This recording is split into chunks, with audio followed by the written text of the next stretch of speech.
welcome. My name is Vincent Faney. I am the producer of a new show called Vinsanity Unplugged. I kind of go out into the community and look for people who are game changers in specific areas of their lives or careers, whether it's medicine, sports, music, and today's guest, in this case, it's archaeology. With me today is a Mr. Rick Pettigrew or Richard Pettigrew? Well, I'm Richard. People call me Rick. Okay, Richard. I'll call you Rick if you don't mind. Okay. Very good. So you are a professor and of archaeology? Well, I'm a PhD archaeologist, but I'm not a professor. I'm not employed by the university. Okay. I have my own nonprofit organization, which is Archeological Legacy Institute, which is based right here in Eugene. Okay. So could you give us a little more background about you? Were you born, were you raised, and so forth? Yeah, and so well, I guess you could say I'm a native Northwesterner. Okay. And I've lived in Oregon almost long enough to call myself a native Oregonian, but not really. Okay. About how many years would you say in Oregon? Well, I moved here with my wife in 1970 to go to graduate school. Okay. But I was born and raised in Spokane. Okay. So that's in the Northwest. It qualifies, right? Yeah. Okay. And then I went down to Stanford as an undergrad, got my bachelor's degree down there. Mm-hmm. And then I came here to go to grad school in the anthropology department at the University of Oregon. So I got my master's and PhD here. And then I was on the staff at the university for about 10 years. At the University of Oregon? At the Oregon? University of Oregon, Okay. yeah. It wasn't a professorship position. It was a research associate position. And I did a lot of archaeology. I basically ran the highway archaeology program, Right. which was basically created by an agreement, a contract between the university and the Oregon Department of Transportation. So cool. I did all kinds of archaeology connected with proposed highway projects for a span of 10 years.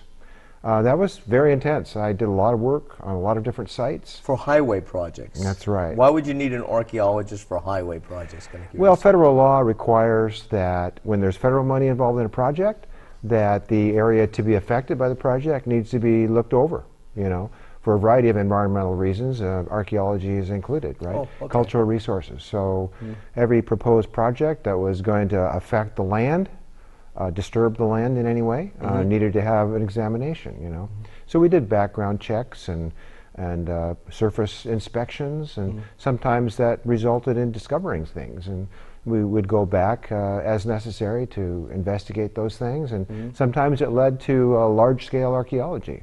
So, there was a lot of work involved there with a lot of different sites all over the state. Okay. I actually traveled across the state every week practically, drove my little red truck about 10,000 miles a year, just driving back and forth to projects over the span of 10 years. And we did a lot of archaeology in a lot of different places all over the state. That sounds cool. And then I went out and did connected with a private company and did archaeology under contract. Wow. Well, Richard, another question I have is, when you look at, because I never suspected what you're talking about. I just thought it was finding bones, getting some idea of the culture, but you're talking about how people think, where trends are going. My sister graduated from Penn State. She was anthropology, archaeology, and then she got her degree in museumology and then worked for the, the Smithsonian for a while. Got to be a director. She's the educated one in the family. And she did a dig down in around the Mayan ruins and so forth, where I happened to visit much later on. Interesting. Pretty interesting, and that was really interesting going on a tour, listening to someone like you. Is just, so that's why I'm intrigued with archaeology now. Good. Yeah. I just think that's fascinating, and psychology and so forth. So, have you learned anything about people that relates to today, why people are the way they are, and maybe why we have conflicts or why anything? Yeah. Any closer to that? Yeah, I think so. I think it's given me a bigger appreciation for the context, in which we live. We live in our own little brief moment of time, but it's one frame out of many in a long movie, right? So understanding us, ourselves, and our current situation really, I think, depends on understanding the past. And the sequence of events and circumstances that have taken place that have led to the present moment. So it's not like I have the answer, the final answer to big questions like why do people compete or anything like that, although I could probably give you answers, right? But I think it's developing a big picture view of how things are and why they are, and how we fit in. right, to the whole thing. Okay. So I got a question a lot of people wanted me to ask you.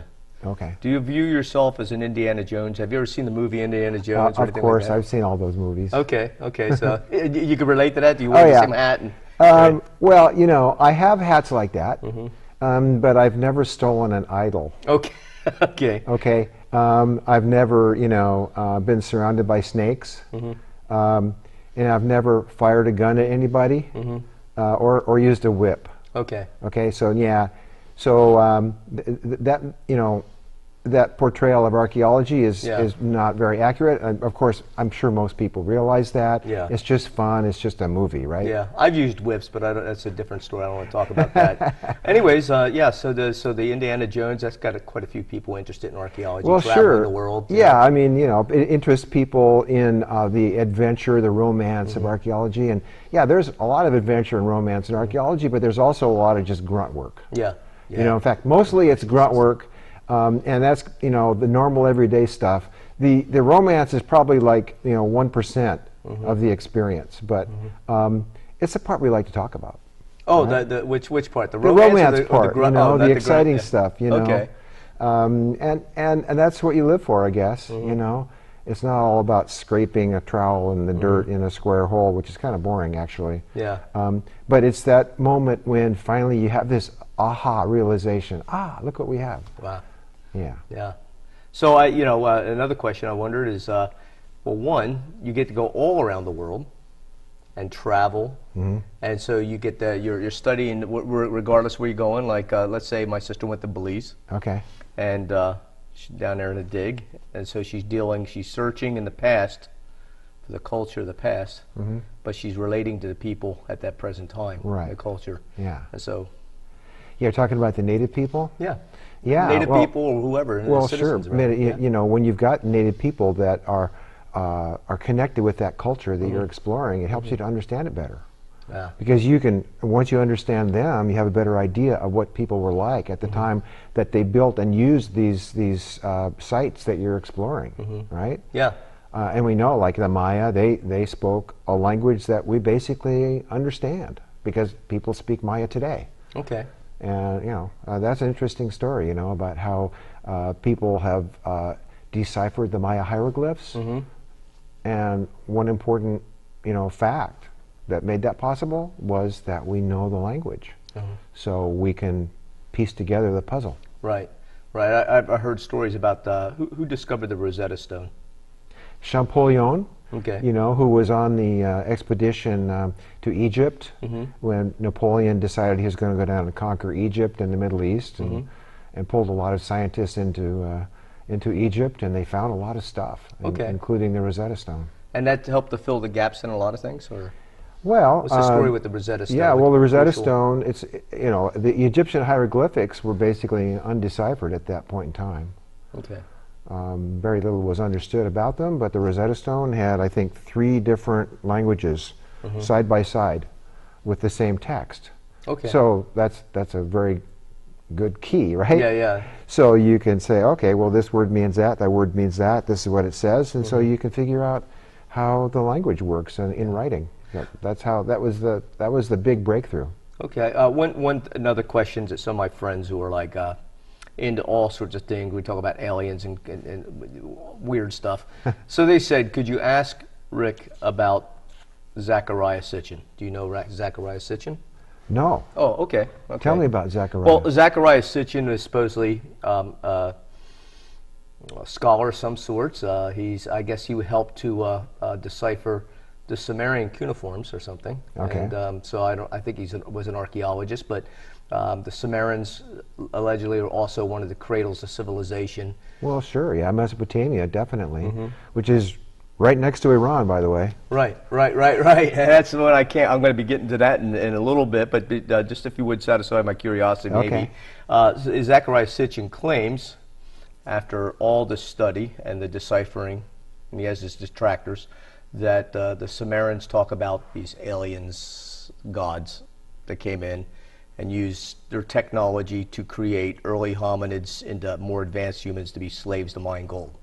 So that's I know. Okay. Sorry, I had to ask that. Yeah, okay. To ask that, so. Okay.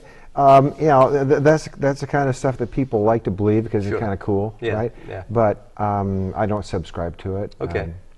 I don't think there's any Yeah. reasonable, believable evidence to Yeah. support that kind of idea. Yeah. It's something people want to believe, many Right. people, but I don't.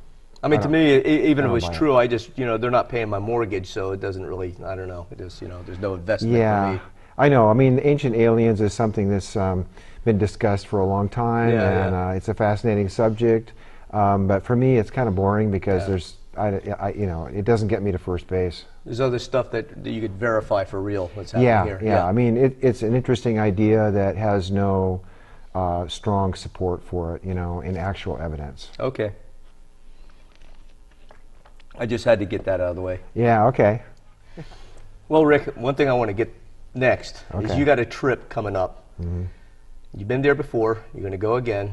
Mm-hmm. And I thought before that you just went with pickaxes and shovels. It was just you filmed it and so forth.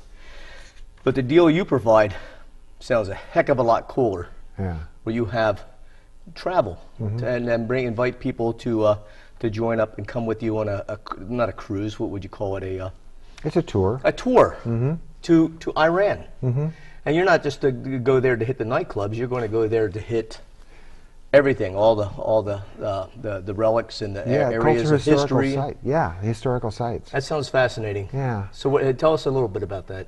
Well, you know, I mean, since I founded this organization, Archaeological Legacy Institute, back in 1999, my emphasis has shifted away from doing actual archaeological field work, although I have done some since that time, but I've been focusing more on sharing the knowledge, Right. sharing the perspective with people, right? That's what ALI is all about, and that's our mission, right?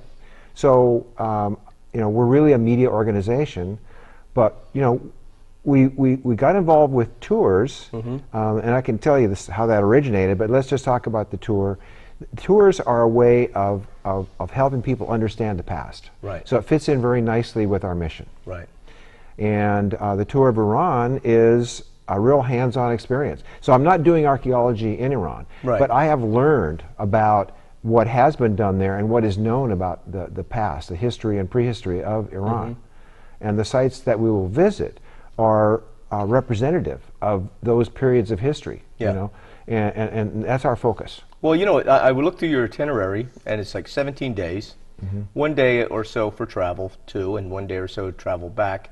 But I'm looking at, like, on your itinerary, 2 solid weeks of going to different places and seeing different things, and Right. 4-star hotels, Yeah, that's right. Yeah, and good food. and good food. Yeah, yeah. I mean, Iran is a modern country. The cities are pretty well equipped and comfortable. They have all what you might expect in a city. Hotels are very nice. Iran has a culture, a hospitality culture. Now, what do you mean by hospitality? What I mean is people there are very hospitable. They're very kind to strangers, to outsiders, and the hotels there are very comfortable. The service is very good. The food's very good. So it's a really nice experience. Okay. So we're not really roughing it, you know, out in the wilderness someplace. Right. We're based in cities. We're going to be in 6 different cities. 6 different cities. 6 different cities in different parts of the country, but all focused on cultural heritage. So how many miles do you estimate that you'll be traveling from one city to the other? That's a good question. You know, I never tabulated the Because number there are of some serious distances, yeah. right? Yeah. Actually, we're gonna start out with a flight from Tehran to Ahvaz, which is down in the southwestern part of the country. Okay. And from there, take a bus. So, gee, you know, I would have to guess in terms of the length of our trip. Gee whiz, it's many hundreds of miles. Maybe 1,000 miles. I don't know. I'm going to have to sit down and calculate the miles. Yeah, because I mean, well, the size of Iran is about compared to what state? Oh, wow. Iran is bigger than any state, I think. Maybe it's the size of Alaska. I don't know. Okay. It's a big country. Big country. Very big So country. you're all over the place. Yeah, yeah. And our focus is going to be mostly the central, southwestern, a little bit into the southeastern part. But it's starting in Tehran, and everything else is south of Tehran. Now, is Tehran the capital? Tehran is the capital, Okay. right? How many Which is- people would you say roughly live in Tehran? Oh, Tehran is huge. I've Bigger heard than various. Eugene. Okay.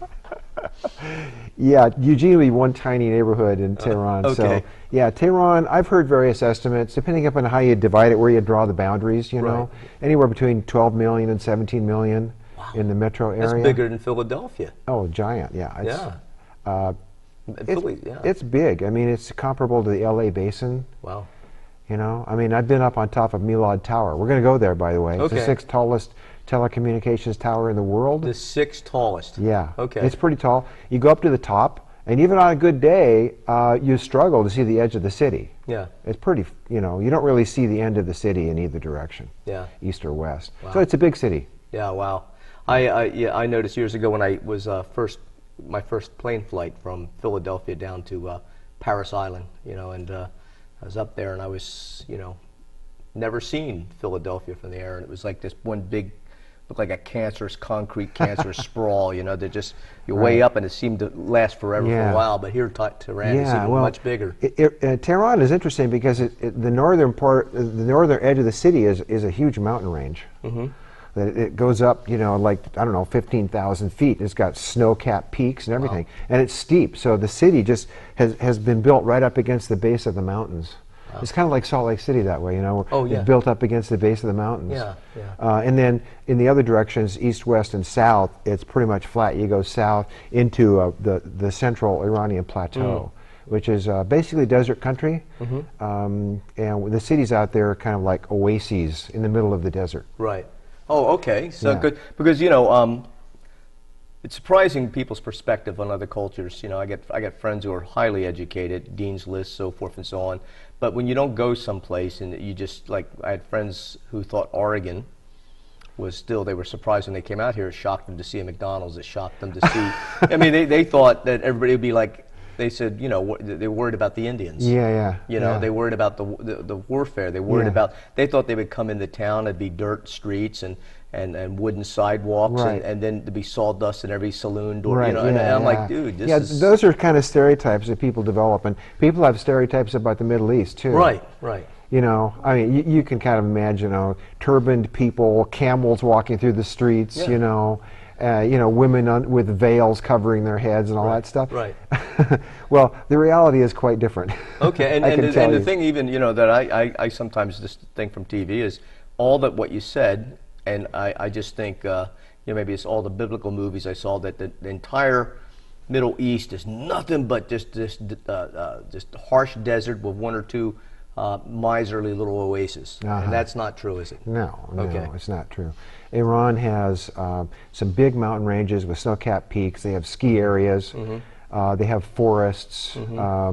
And they do have deserts, and they have cities. And they've developed ways of delivering water from the mountains to the cities over thousands of years. They're pretty sophisticated hydraulic engineers. Okay. Yeah, it's very educated. Yeah, they have a very educated, big middle class. A lot of people speak English. There's no problem getting around, you know, and having people understand you. Wow. Especially the young people. Yes. They're pretty proficient in English. So, yeah, and they're very plugged into the world. You know, they've got internet. They've got their Facebook accounts, even though they're not. The government doesn't want them to have Facebook accounts, but they do. Yeah, so they're pretty much easy to relate to. Okay. You know, even though they have a very ancient culture. Okay. Richard, you know, you mentioned before that you went to Iran. This will be the second time you're going to Iran. No, this will actually be the fifth time. Oh, fifth time. Yeah. Okay, so what was it like the first time you went to Iran?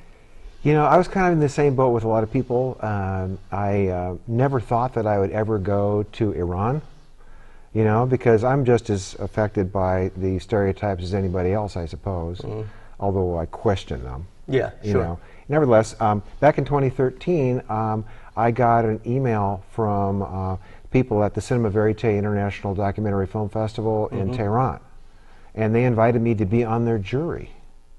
The jury? The jury for their film festival. So these are people, these are Iranians who invited you? Right. They somehow hunted you down, they found out you have a reputation, right? Well, we've had a relationship before because they've been submitting films to our film festival, which is the Archeology Channel International Film Festival, right here in Eugene. Okay. We've been doing it, you know, since 2003. And many years, most years, we receive Iranian films.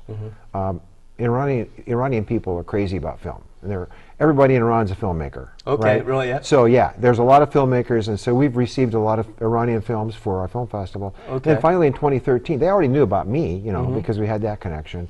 They invited me to be on their jury. Nice. They offered to fly me over there, put me up in a hotel, you know, of course, I paused, you know, because I'd never been there. I never thought about going there. Were you a little scared? Pardon me? A little scared, a little worried? Well, yeah. I mean, I wouldn't say scared, but you know, there was a little anxiety involved because I'd never been there before, and my wife didn't want me to go. Why? But I don't know. She has the same sort of thing. The same sort of. Because you've been all over the world. Been right? other places, yeah. But you know, there's some bad press about Iran, right? Bad press. Anyway, so yeah, so we had conversations about it. Some people said, oh, maybe you shouldn't go there. Or, you know, you never know what's going to happen, and blah blah blah. You know. But you know, I did my homework, and you know what? I decided that, you know, if I don't go, I'll never know what I missed. Right. And what's it all about anyway? You know, am I just going to, you know, stay in my bubble? Yeah. So no, I'm not going to stay in my bubble. So I decided, okay, I'm going to do it. Whatever happens, you know, is okay. I want to go there because I'm curious, right? Right. So I went. It was a stressful thing because we had to do everything in very short order. You know, get the visa and all that stuff. And I ended up being a couple of days late because of the visa hassle. You were late to Iran, your appointment. Yeah. Oh. Yeah. So I was 2 days late. So I had to spend some extra time in their cinema watching films to get caught up with the other jurors, right? Right. Right. But nevertheless, I had a fabulous time. Yeah. I had a fabulous time. The people I met were great people. I made lifelong friends on that trip. Yeah. And I had a wonderful time. And my fears disappeared like within a few hours after getting there. Yeah. You know, I remember the first morning where I went into the hotel, you know, to get my breakfast. Right. It was all very strange to me. But after that first morning, you know, once I got into it and then they showed me around and I got to know people, I felt really good about it. Yeah. And then they invited me back the next 2 years to participate in their film festival. So it was like a reunion, you know, when I came back. You know, like, hey, it was hugs all around, you know. So it was good. Well, let me ask you. My mic slipped. Sorry. Okay. What was your takeaway from the whole thing with in Iran? Did you think that? I mean, you just realize that people are people and it's the governments that have issues. Is that it? Yeah, basically. Basically, what I found was a lot of really interesting people. Very kind, intelligent, great people, you know. What more can I say? I mean, they're very warm. They're kind of like, I don't know, kind of Italians or Spaniards or Greeks, you know. They're hands-on kind of people, you know. They're genuine, friendly, hospitable, and so the issue that people always get freaked out about, that kind of causes, I think, a sort of weird jingoism, suspicion, is people allow different religions to divide them. Yeah. Now over there, what is the primary religion? Islam. Islam. I mean, there's other religions religions there, sure. Yeah, there's Christians, there's Zoroastrians, there's Jews. And they all seem to get along, right? They do, pretty much, yeah. Yeah. Yeah, Iran is a place that for thousands of years has been multicultural. Right. You know, it goes back to the time of the Persian Empire, you know, 2,500 years ago. They brought together multiple nations into one, you know, government. Right. And that's kind of been their ethic ever since. They've gotten along with one another pretty well, for the most part. From what I've read, because when I was reading about you and some of the things you did that article in the paper, I was actually, you know, I do a lot of reading, but still I'm always learning new things, and my bubble's expanding, and I was kind of surprised that Iran has been more tolerant of other religions than many other countries that are not tolerant of religion. Pretty much.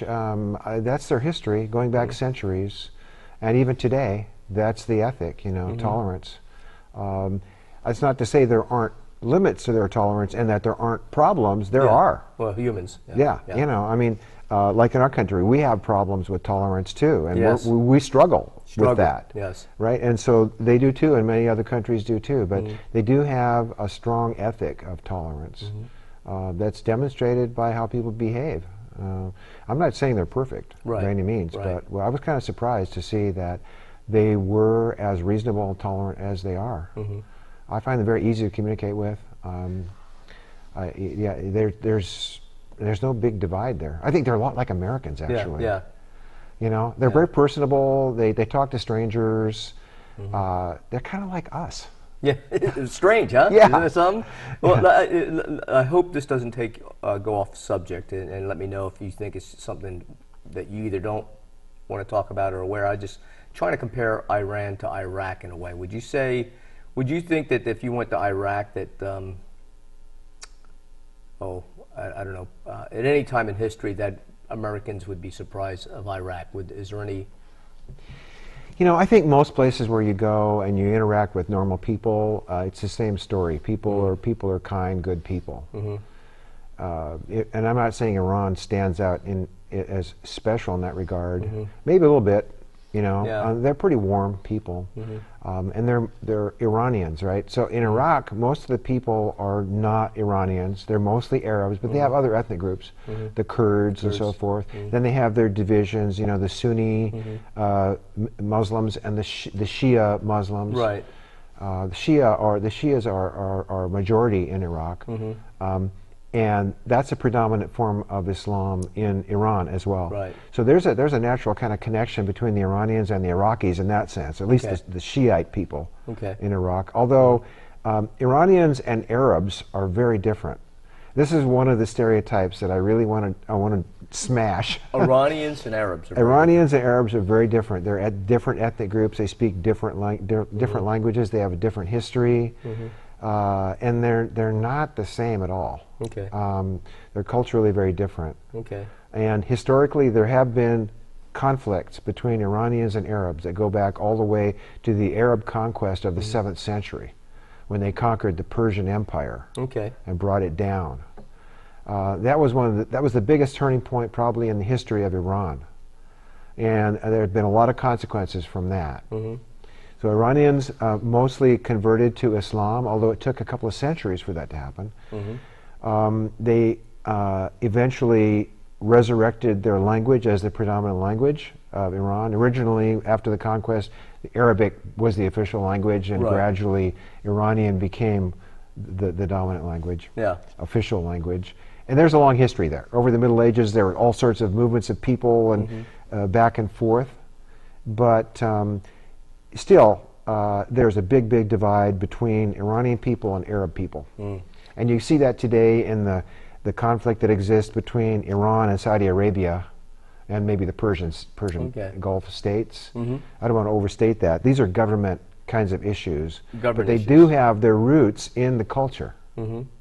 Well, you know, I noticed that like some of the people were talking about, well, Iraq, I don't want to ever go to Iraq. Those are evil people that are like, you know, you won't be safe on the streets. And the takeaway I get from what little I've read and seen on the news is, it's you know, mainly if you had the bad government, bad police, they were coming government bureaucratic hoods. Right. The regular workaday people were just people who were there is a difference there in that in Iran there is a stable government, a stable system. You don't have you know, competing interests in different parts of the country. You don't have regional divides in the same way as you have in Iraq. Right. So in Iraq you got the Kurds in the north with basically their own separate government. And you have conflict between the Shia and the Sunni Arabs. Then you've got the crazies like the ISIS and Al-Qaeda that everybody else hates. Right. So yeah, there are problems there. It's not as stable as many other countries. Iran is very stable. So I would actually feel more comfortable going to Iran as a tourist than I would to Iraq. Right. I think Iraq is a riskier place. But I don't think the people are bad. I think people are great. I know some Iraqis, and they're not any different from anybody else. Well, the way you make Iran sound is I would feel more comfortable traveling to Iran than I would to Italy. I've been to Italy, you know, Milan. Right. And the first thing I came from, like, we came in the train from Amsterdam into Milan. And the first thing I know is that when I got off the train, they had the drug dogs because you know, you came from Amsterdam. Yeah. And then the next thing I know is a government bank money exchanger tried to rip me off $600. Really? And rip some women off right in front of me.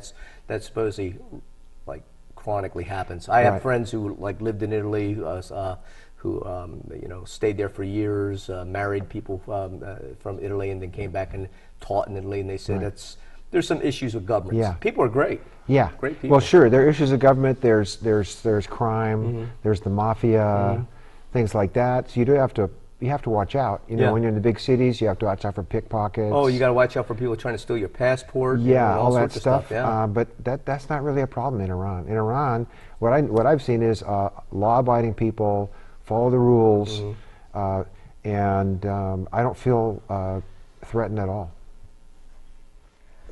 So, Richard, tell us how you got involved with the Iran tours. Because you told me how you found out about Iran when you've been to Iran. How did that evolve into tours into Iran? Well, you know, my first 3 trips to Iran were primarily in Tehran at the film festival, but I became very interested in the country and wanted to see other parts of it. And I've always, you know, since I was a kid, I've been interested in ancient history, right? Right. So this is the cradle of civilization, after all. Right. Right. So I've always had an interest in that kind of stuff.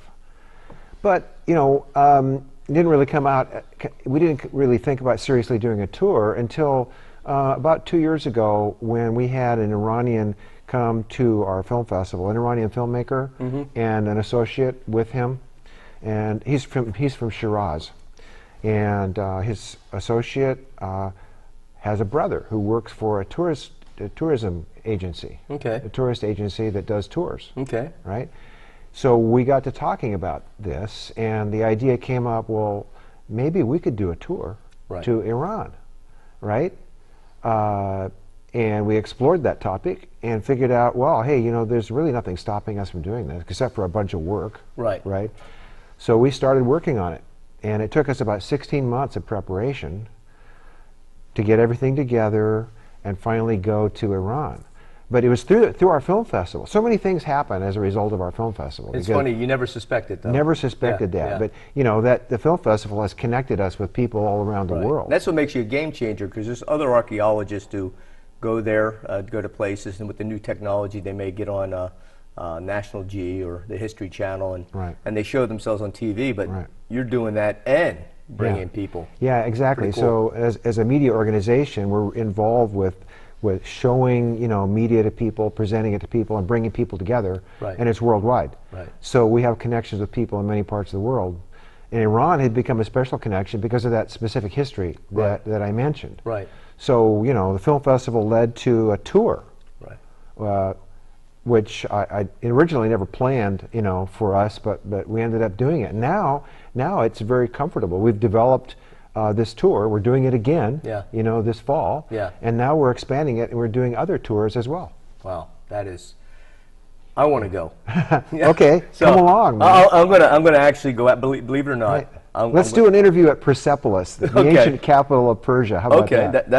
That would be awesome. Okay. So I mean, I would actually, I'm going to be doing some stuff going door to door for certain things, social things I'm involved with. But I'd be glad to hand out some brochures of this stuff, because I'm envious, quite frankly. I want to go. I want to have fun, and I want to see all this. And I probably won't be able to do it this October, but I'm going to go on one of your tours. So. Yeah, well, we're spreading word, and we're getting some people interested in this, and I feel like it's a great opportunity for us. Yeah. Because, you know, we can share what we know. We can give people hands-on experience in places. Right. And now that we've learned how to do this, it's an important thing for us. You know, because frankly it's an important source of income for us. We're always fundraising. Sure. You know. Sure. And this is something that people find exciting to do. And now we know how to do it. So, and personally, it gives me a chance to see some really cool places, which I've always wanted to do. I've always been fascinated, you know, by ancient sites. Yeah. So, like when I was a little boy, I used to look at books of like sites in ancient Greece, and just kind of fantasize about being there. Yeah. And then finally, when I was, you know, a student at Stanford, I spent 6 months at their overseas campus in Austria, and we did a field trip to Greece. I got to see some of the sites that I had fantasized about. Yeah. So it was like, you know, living a dream. And so, Right. again, you know, with traveling to places like Iran, it's like living a dream for me. Well, for me, what I think is most enviable about your life is that I've traveled a little bit, and I always fantasized, okay, if you're incredibly wealthy and you could travel anywhere, I just think it's much more rewarding to bring people with you and be able to share your knowledge, and then have other people that live there be with you, and they're also augmenting what you're sharing with their knowledge and with other people. To me, like, you know, I mean, like I like exercise. I'm an exercise addict. But what's really fun about exercise is not me just exercising and capitulating to my addiction. It's training other people and putting them through the paces while I'm going through the paces with them. And that's kind of what you're doing so much more than that with what you're doing. Yeah, well, I really enjoy sharing this with people. I enjoy the conversations that we have. Our group last year had great chemistry, and we enjoyed one another's company immensely, and we had a fantastic time. And sharing what I know is rewarding for me. Right. You know, everybody has something to give. I have something to give. Everybody on the tour had something to give, and we all shared our experiences. And it was something I'll always remember. And I think that everybody on that tour felt like it was a life-changing experience. Yeah. So, I mean, how many people were in the last tour? How many people came with you? We had, including myself, we had 11. Oh, okay. Plus our local guide. Okay, that sounds pretty cool. When I was down in Belize and I went to one of the most rewarding, I went to a lot of the sites on my own, but when we had a guide who gave us the education, someone like you, it was like, wow. Right. Because it was like, I'm living the History Channel right there. Yeah, I think it makes a big difference when you have an expert leading you, someone with deep knowledge about the place. That you're not just looking at, you know, architectural structures or artifacts. You're looking at something that reflects some real things that happened, you know, in the past. And it's so much more rewarding to see how that fits into that story. Yeah. You know, instead of just having something to take pictures of and take it back, you know, to your friends and impress them about how you were able to go there. Yeah, the one guide who worked for the government, the one guy, that one day with him was more rewarding than all the days that my girlfriend and I spent by ourselves just looking at structures, because he's telling a story, and the way he told it, you could visualize the priest, the priest society. You could visualize the royalty. You could visualize, you know, the games, the bloodthirsty games they would play, and visualize everything. And it was like the rainfall, the planning, the drug use, and all. And it was just like, wow, you know. And I would never. I mean, I think that's awesome. Yeah. So that's what you're going to bring. Well, yeah, that's what I bring, and you know, for me, it's very rewarding, as I said, to do it. What can I say? You know, it's something I've always wanted to be able to do. Yeah. You know, I've always wanted to be able to make a difference somehow, and this is something that I can do.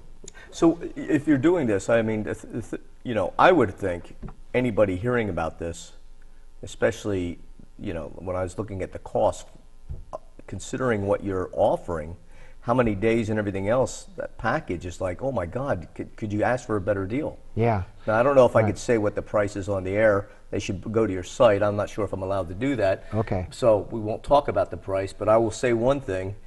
I was shocked on how affordable and how, like, I just think it's one of the best screaming deals I've ever seen, because I went on a dive trip to Bon Air years ago, 1 week. So we stayed at the same place, stayed at the same reef. Okay. And it wasn't even, I mean, yours is so much You of a could better probably deal. tell me how much that was. Huh? How much was that? Well, how much was that? It was like, for plane fare and everything else, it was like, and this is back in '95. Oh, okay. It was like $1,500, $2,000, something like that. All right, in today's dollars, it'd be a lot more. Yeah.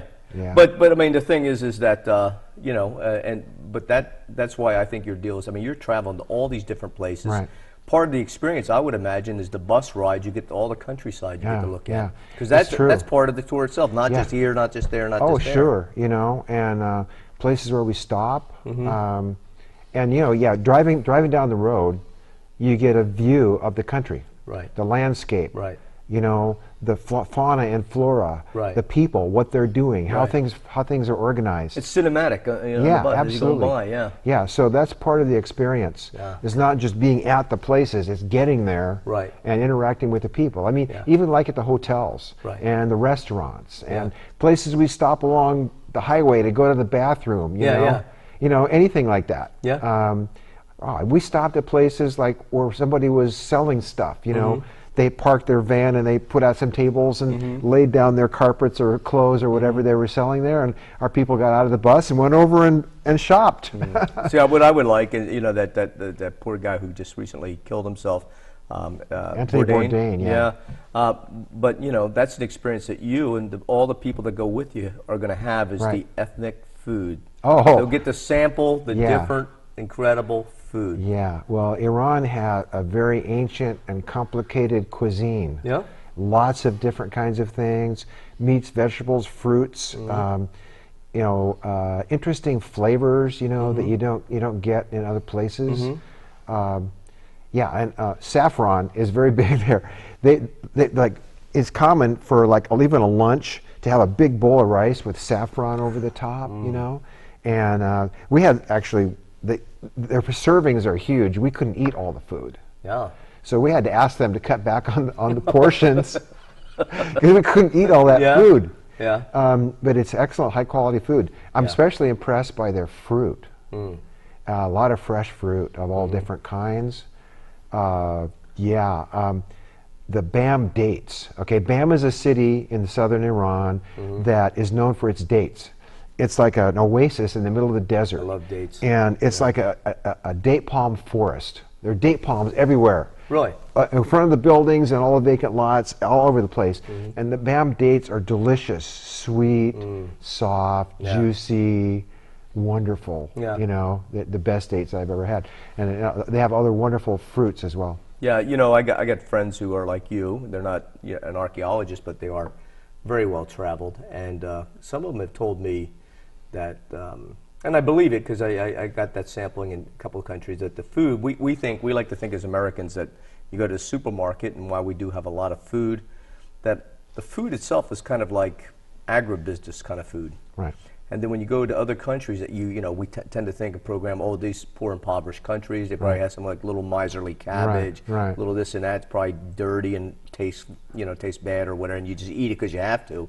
And these people are telling me, man, when you go over to these other countries and you taste their fruit and you taste their vegetables and everything, you just can't believe how much better it is than the food that we have in our supermarkets that look great. Right. But just don't have the same, you don't feel the same vitality from this as you do over there. Yeah, when you go to the bazaar at a city in Iran, you see the abundance that they have there, big piles of stuff, you know. I'm a real fan of pistachios. Oh, me too, You know, I love pistachios. And they grow the best pistachios in the world. This is where pistachios originated. So you're saying that you could tell the difference of the pistachios that you ate there from other places? Yeah, sure. I mean, California, grows some really good pistachios too. Yeah. But the Iranian pistachios clearly are the best. Superior, Yeah, and they're cheap. Cheap? So every time I go there, I bring back as much A suitcase? Yeah, a suitcase full of pistachios. Yeah. And they're expensive here. Yeah, they're expensive. They're a lot less expensive there, and they're delicious. And we can bring them into the country with no problem. There's no restrictions on pistachios. Oh, that sounds good. Yeah, and you can buy saffron there too. Okay. Saffron is like really, really expensive stuff, Okay. right? But it's 10 times more expensive here than it is there. Okay, I'm going to have to give you some money and kind of bring you back a suitcase of saffron and pistachios, Right. So it's fun to go through the bazaar and see all the fresh fruit and vegetables and all the other wares that they have out there. And you're not concerned about having the meat or anything else like No, it's good. I mean, because I've been in some countries where you go to these open markets and you see the people handling some of the meat, and you see, and so like when I went to Belize, I decided I would eat nothing but papaya. Yeah, got it. Yeah. Well, it depends on where you are. I mean, you have to go with eyes open. Sure. But generally, the quality is high at the bazaar, and you can go to specialty shops and get good meats and so forth. Okay. Yeah. So, the food is a definite high point for this trip.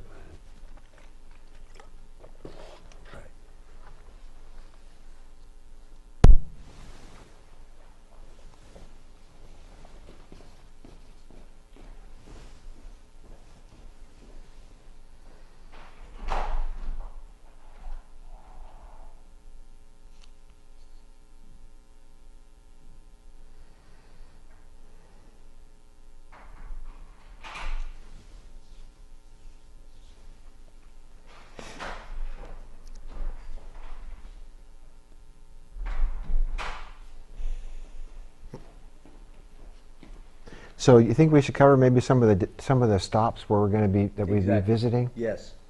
Okay.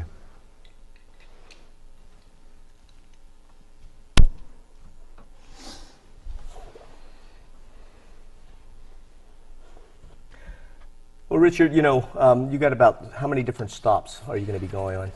It's over 60. You know, something like 60 stops? Yeah, yeah. 60. 60, yeah, over 60 stops. Okay. Mm-hmm.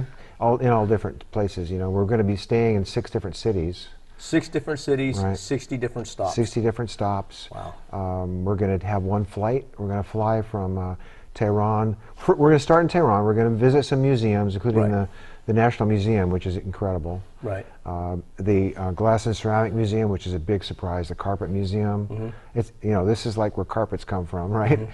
Going way back. And we're going to fly from there to Ahvaz, which is down in the southwestern part of the country. Some of the earliest sites down there. Could you say that's the name of that where or what? Ahvaz. Ahvaz. Ahvaz. A-H-V-A-Z. Ahvaz. Ahvaz, yeah. Okay, I can't quite. Okay. Right. It's down in the area near the ancient city of Susa, which was one of the capitals of the Persian Empire. It was one of the capitals of the Elamite civilization, which existed before the Persians. Elamite. Elamite. It's in the Bible. Referred to in the Bible, right? Yep. Okay. And they were neighbors of the Sumerians. Okay. Right. So you have Mesopotamia and the Tigris and Euphrates rivers, and then if you go east and a little bit south on the same plain, the same kind of flat territory next to the mountains, they've got rivers running out of the mountains in Iran down through that territory, and they've been using irrigation agriculture for thousands of years. Neolithic sites going back 10,000 years, cities starting at least 7,000 years ago. Susa was around, you know, thousands of years ago. It became the capital of the Elamite civilization, became one of the capitals of the Persian Empire, and there's some incredible sites around there, like Choga Zanbil, which is a ziggurat. Ziggurat is like a big step-like pyramid thing, right. Except it was used for ceremonies. So there's the flat platform on top, kind of like a Maya pyramid, not like the Egyptian pyramids. Right. But it was used for ceremonies, and the ziggurat was like the central monumental structure of a city, of a civilization. And Choga Zanbil is down there in this area that I'm describing, and it's the world's best preserved ziggurat, and it's incredible. Wow. It's incredible. Wow. We walked all the way around it. I got all kinds of videos and pictures. Very impressive. There's a museum there we went to. There's other sites in that area. Yeah, and there are many other stops along the way. We're going to go to Shiraz, and nearby Shiraz is Persepolis, the ancient capital of the Persian Empire. Persepolis. It's their upland capital. Okay, I've heard of that name, so yeah. Yeah, Persepolis was the sort of ceremonial capital of the Persians during the Achaemenid period, starting about 500 BC. 500 BC. Yeah, and it was put to the torch by Alexander the Great in 330 BC. Okay. Which was a huge disaster for the Persians, right? But around there are other sites like the ancient tombs of the Persian kings. That's an incredible site with the rock-cut tombs and the sculptures on the sides of the cliffs. Oh yeah. Fabulous things to visit. Right. Nearby is a place called Pasargadae, which is where the tomb of Cyrus the Great, the great Persian king that spread the Persian Empire from as far away as Bulgaria all the way down to India. Wow. And from Libya all the way to the gates of China. Right. You know, the biggest world empire that had existed up to that time. At one time, it apparently included an estimated 40% of the entire human population. 40%? Yeah. Wow. So it was big, but it was brought down by Alexander the Great. So you can visit Persepolis now. It's very, very impressive. But it was, of course, much more impressive when it was still standing. Well, when I was looking at the movie 300 with the Spartans. Right. What timeline does that fall in? Okay, that was before that. Okay, okay. So yeah, that was like a century and a half before that. So there had been battles going on between the Greeks and the Persians for a long time. Okay.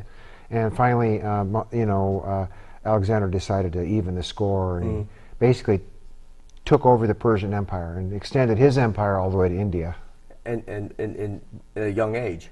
Yeah, he died when he was 33. Yeah, wow. Yeah, it makes me sound like my life's been nothing, you know. But being at Persepolis for me was like living a dream. And we were almost the only people there. One of the great things about this tour and about this place is that there are not a lot of tourists. So it's like untouched, you know. So you're looking at an area that's still untouched as far as since it was built.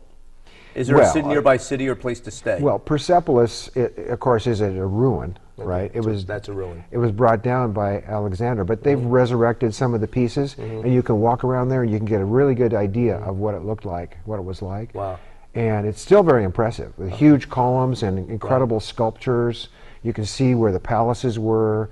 They've got a lot of beautiful sculptures still there that you can see, and it tells a great story. It's sitting on a huge platform overlooking the valley. Yeah. And it used to be a town down below it, which is gone pretty much. So the thing is, you got all these stops.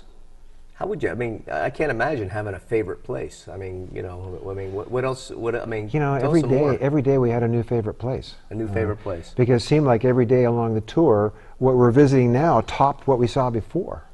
All you know, every day it was like that. Wow. We saw incredible places like the Citadel of Bam, which is where the dates come from. Right. Yeah, the beautiful, wonderful dates from the date palms. But there's a citadel on a prominence. It's this huge adobe structure, which is the world's largest adobe structure. It's a mud brick structure. Okay. It was brought down by an earthquake, I think, in 2003. Right. And they've been rebuilding it ever since. So when did it first? How long ago does that city? What's the history? How long? It goes back thousands of years. Thousands of years. But it was in its heyday during the early medieval period, before the Mongol invasion.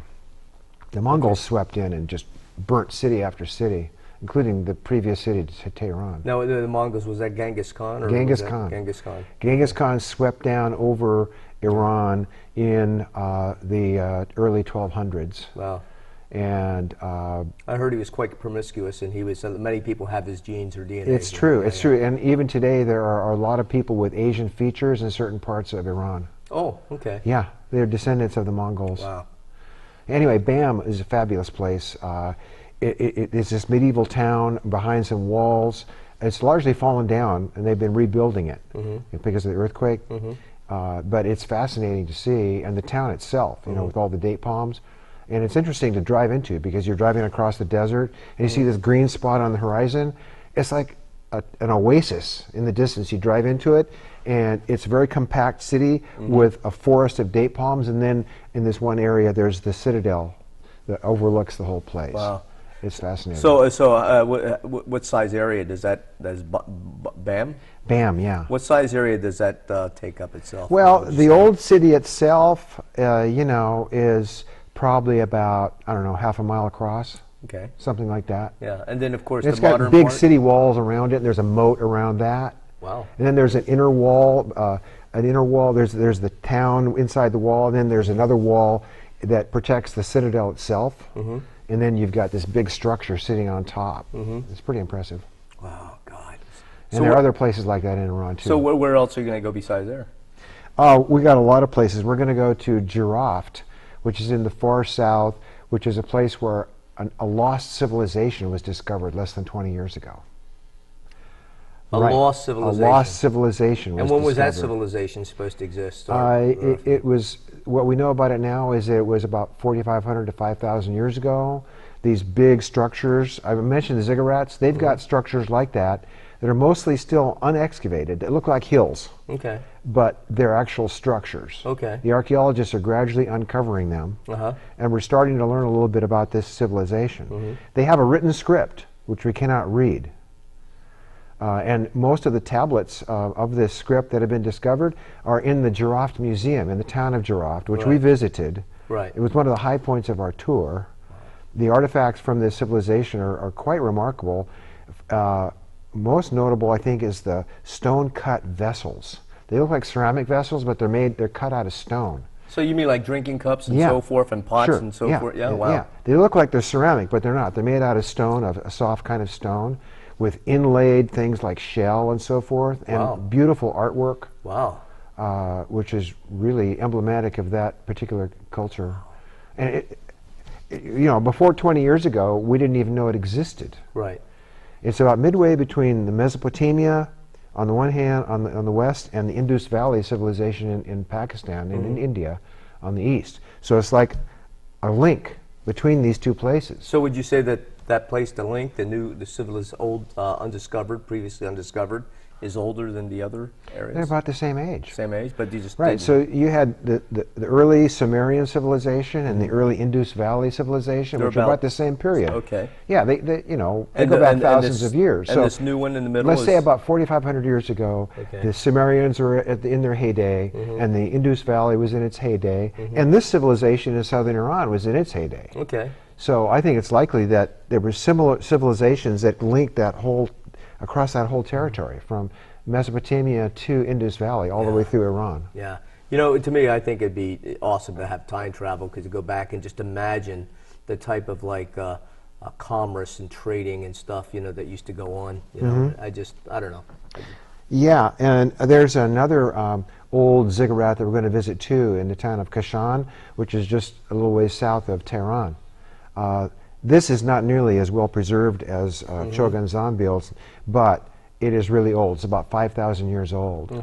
5,000. It's made of mud brick, so it's badly eroded. Right. But it's fascinating to see this thing. It's on the edge of the city of Kashan. Wow. And it's pretty far north. When I was growing up learning about, Mesopotamia and the cradle of civilization, they didn't tell us about the Iranian plateau, where there's stuff just as old as what you find in Mesopotamia, and similar architectural features, like ziggurats and so forth. So there were cities there that are that existed at the same time as what you have in Sumeria. Yeah, going back and thinking in high school and junior high, what they taught us about history and geography just seems like, I don't know, I'm disappointed in what they taught us. Yeah. Because I don't recall any of this stuff being taught. But the good thing is that now we are discovering these things, and we're sharing, this experience with people. So I feel like we're making a good contribution. Yeah, yeah. So right now you got people calling you and to make reservations. What's the late? Well, they should get the reservations as soon as possible. Well, we want people to get on board as soon as possible, because it's going to take time for us to go through the visa process. It's a two-stage visa process, and we want to make sure that everybody can have a visa in place before we book flights and so forth. Because there's no guarantee you're going to get a visa, although last year everybody on our group got the visa. Right. But it was kind of an anxiety-provoking experience, because some of them got their visas rather late. So we want people to get on board early. Yeah. So, I mean, do you guys have a limit? Is there a limit seating for this tour? Right. We have a limit of 25 people. So it's first come, first serve. That's already a lot of people for a tour like this, but we're not going to go beyond that. We have a minimum of 10.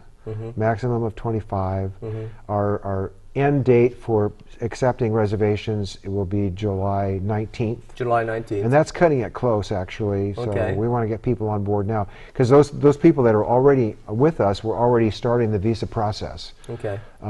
It's a two-stage process, as I said. There has to be application to the Ministry of Foreign Affairs in Tehran. They run through, they have their bureaucratic process, and they approve the visas, and then their office in Washington, D.C. at the Iran Interest Section at the Pakistani Embassy actually issues the visas, but we have to then apply to them for the actual issuance of the visa. Okay. And we're guiding everybody through this process, so it's not a big burden for our participants, but the time is an important factor. Okay. Well, Richard, we're winding down to the end of the show. I wish I had you here for 2 hours, but I don't. I guess in closing, I want to kind of have you share with the audience what the link is for what you're doing. Okay. And also tell us more about other tours you may be having in the future. Okay. Because it sounds like you got a lot of exciting stuff going on. Right. At one point, we never imagined doing tours. Now we've established a tour program. So for those who want to learn more about our Iran tour, the link is archeologychannel.org/Iran-tour. Okay. Okay. Okay. And we're in the process now of putting up more pages about tours, because we've established a tour program. Okay. So we're going to Iran October, November. That's October 19th through November 4. Then we're going to go to Yucatan and visit a whole series of Maya cities. Oh, nice. Yeah, December 4 through 12. Okay. Right? Then we're going to go to the country of Oman on the Arabian Peninsula facing the Indian Ocean. Okay. And do a cultural tour there. It's a very exotic place, a very peaceful place, between February 5th and 15th of 2019. Okay. So once we developed the Iran tour, we knew what to do, and we had these other opportunities that came our way. And these are all expert-led tours to incredibly beautiful, fascinating places. Okay. Well, you know, also, you know, can I send you my laundry list of, besides those places, like Madagascar and all sorts of other places? Yeah, I have a list too, you know, Do you? places that I'm fascinated about. And who knows, you know, once we get this tour program moving forward, we may add other tours to it. Okay. But right now we're just kind of picking the low-hanging fruit. The low-hanging fruit. Yeah, because these tours are just outgrowths of connections that we have with people who are doing this and, you know, made their services available to us. Yeah. Well, the thing that I've seen on your website, the name of the website is Strata?